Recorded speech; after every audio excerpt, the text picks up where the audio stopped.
Abdullah bin Zubair radhiyallahu anhu merupakan salah satu sosok sahabat yang istimewa, karena ia berhijrah ketika dalam kandungan ibunya. Ibunya pun seorang yang istimewa, Asma binti Abu Bakar, yang mempunyai peran besar ketika Nabi Shallallahu Alaihi Wasallam dan ayahnya dalam awal hijrah dicari-cari oleh orang kafir Quraisy untuk dibunuh. Ayahnya adalah seorang sahabat yang dijamin masuk surga ketika masih hidup, salah satu dari 10 sahabat, Zubair bin Awam radhiyallahu anhu.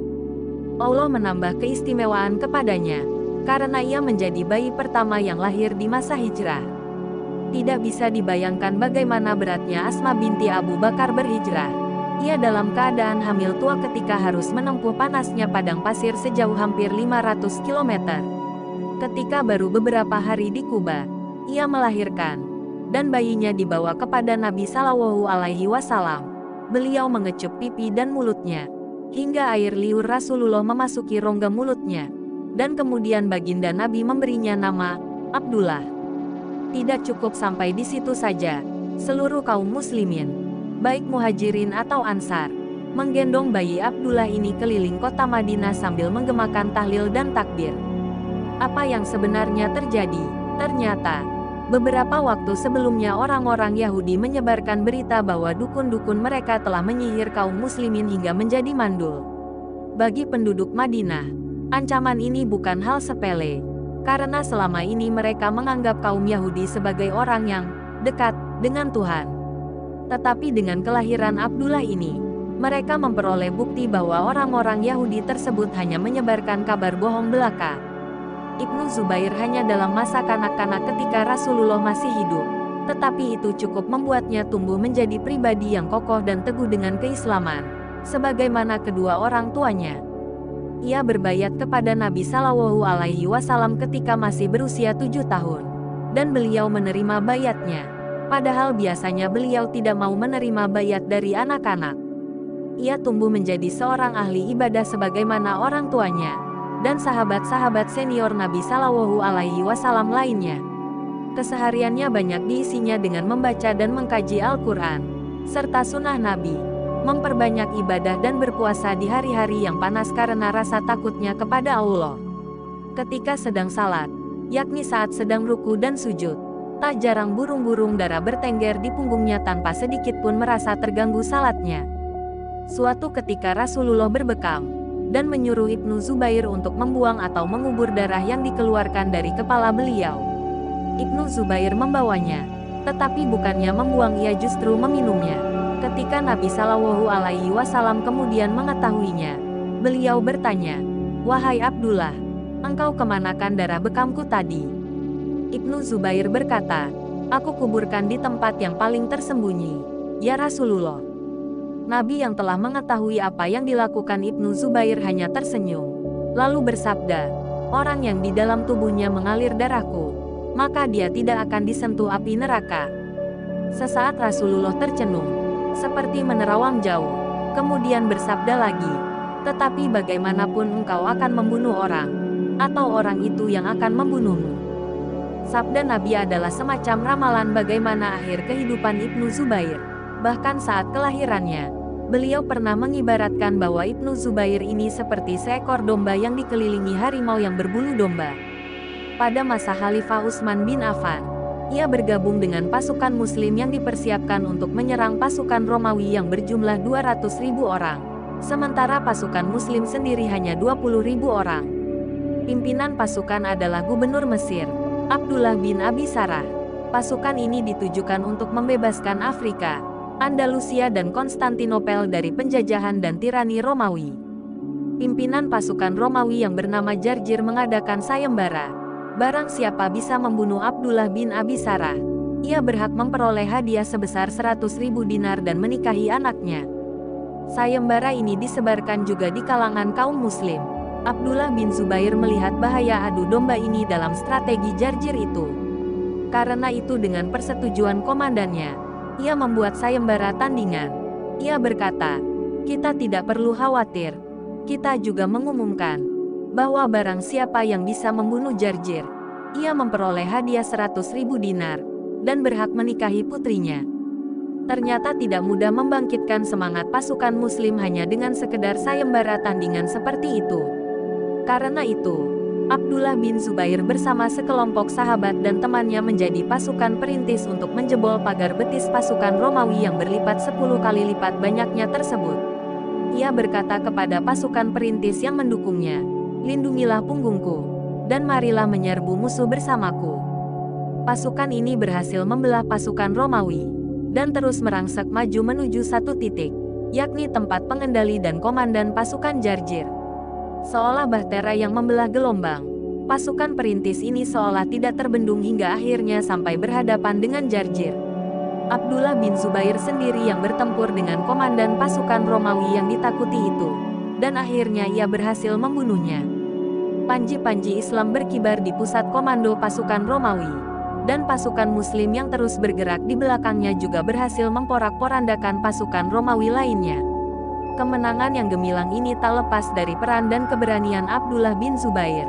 Karena itu Abdullah bin Abi Sarah, komandan pasukan Muslim, memberikan kehormatan kepadanya untuk menyampaikan sendiri berita kemenangan ini kepada Khalifah Utsman di Madinah. Abdullah bin Zubair tidak bisa menghindar ketika ia dihadapkan pada suasana fitnah setelah wafatnya Khalifah Utsman. Dengan tegar ia berdiri di sisi Ali bin Abi Thalib. Bahkan ketika Ali diturunkan dan kemudian tewas terbunuh, Ibnu Zubair dengan lantang menyatakan penolakannya untuk berbayat kepada Muawiyah. Ketika Muawiyah membayat anaknya, Yazid bin Muawiyah untuk menjadi khalifah penggantinya, dengan tegas pula ia menolaknya. Walau berbagai ancaman ditujukan pada dirinya, ia berkata, "Sampai kapanpun dan bagaimanapun aku tidak akan berbayat kepada si pemabuk itu." Sangatlah beralasan jika Ibnu Zubair menyatakan penolakannya ini tanpa tedeng aling-aling.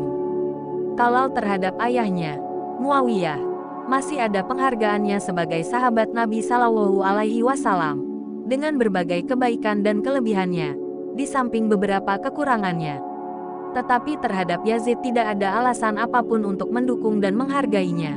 Sebuah syair pendek dilontarkannya sebagai ungkapan sikapnya terhadap Yazid, terhadap hal yang batil. Tidak ada tempat berlunak dan berlembut, kecuali jika geraham bisa mengunyah batu menjadi lembut. Terbuktilah kemudian, Yazid banyak melakukan tindakan jahiliyah yang menginjak-injak nilai-nilai keimanan dan kemanusiaan. Ia sama sekali tidak mengindahkan ajaran-ajaran Islam dan kecintaan kepada Nabi Shallallahu Alaihi Wasallam. Bahkan sebaliknya, hanya memperturutkan hawa nafsu dan ambisi kekuasaannya semata.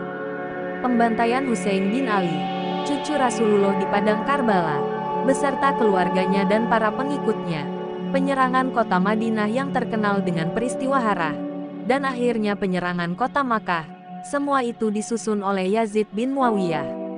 Peristiwa-peristiwa ini merupakan sisi kelam dalam sejarah perkembangan Islam. Setelah sikap penolakannya terhadap Yazid ini, Abdullah bin Zubair pindah ke Makkah. Begitu juga dengan Husain bin Ali yang juga dengan tegas menyatakan penolakannya. Ia ingin mengisi waktunya dengan lebih banyak ibadah, dan meninggalkan suasana politik yang penuh fitnah. Tetapi pena takdir telah menetapkan ia harus mengarungi jalan dan suasana tersebut untuk menemukan syahidnya. Selalu saja ada yang datang untuk berdiri di belakang dirinya, menyokong sikap-sikapnya, dalam melakukan perlawanan terhadap berbagai kezaliman yang dilakukan oleh Yazid sebagai pihak penguasa. Walau niatnya menghabiskan waktu untuk ibadah, tetapi Abdullah bin Zubair tak ubahnya seorang pemimpin di antara orang-orang yang juga beribadah bersamanya. Tetapi, ternyata tidak semua pengikutnya itu memiliki niat tulus untuk menegakkan kebenaran semata-mata, seperti apa yang digambarkan dan diramalkan Nabi Shallallahu Alaihi Wasallam saat kelahirannya dahulu. Ia laksana domba, di antara harimau yang berbulu domba. Setelah peristiwa Karbala, penduduk Madinah, yang sebagian besar adalah sahabat Ansar dan keturunannya, mulai menyatakan penolakannya dengan tegas atas kekhalifahan Yazid. Karena itu Yazid mengirim pasukan besar untuk menyerang Madinah, dan setelah itu diperintahkan menyerang Abdullah bin Zubair di Makkah. Pada saat terjadi penyerangan Makkah dengan Manjanik, di mana penutup dan sebagian besar bagian Ka'bah terbakar, datanglah kabar dari Syam, bahwa Yazid tewas. Pasukan itu pun kembali ke Syam sebelum sempat menangkap atau membunuh Abdullah bin Zubair. Masyarakat Hijaz dan sekitarnya membayat Abdullah bin Zubair sebagai khalifah setelah kematian Yazid. Sementara itu, Bani Umayyah mengangkat putra Yazid, Muawiyah bin Yazid sebagai khalifah.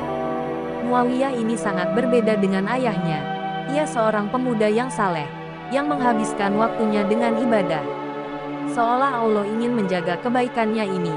Ia dalam keadaan sakit ketika ayahnya meninggal, dan tetap dalam keadaan sakit selama 40 hari, atau 2 bulan dalam riwayat lainnya, dan tetap tinggal di tempat tidurnya sampai ajal menjemputnya. Marwan bin Hakam mengangkat dirinya sebagai khalifah penerus Bani Umayyah, dan menjelang kematiannya, ia menunjuk putranya, Abdul Malik bin Marwan sebagai penggantinya. Abdul Malik ini membentuk pasukan besar berjumlah 40.000 orang di bawah kepemimpinan Hajjaj bin Yusuf Ats-Saqafi untuk menyerang Ibnu Zubair di Makkah. Pasukan ini melakukan pengepungan Makkah selama berbulan-bulan sambil menyerangnya dengan manjani, dan akibat dari pengepungan ini, sebagian besar anggota pasukan Ibnu Zubair menyerah atau membelot ke pasukan Hajjaj karena kekurangan makanan dan kelaparan. Tetapi ada juga yang berkhianat karena tergiur dengan berbagai tawaran kenikmatan duniawiyah yang ditawarkan oleh Hajjaj. Pengikut yang setia mendampingi Ibnu Zubair makin sedikit saja, tetapi yang justru dikhawatirkan Ibnu Zubair adalah keselamatan para pengikutnya tersebut. Ia meminta mereka untuk menyingkir saja, tetapi mereka ini tidak mau meninggalkannya sendirian sebagaimana teman-temannya yang lain. Mereka siap mempertaruhkan nyawanya asalkan tetap diizinkan untuk mendampinginya.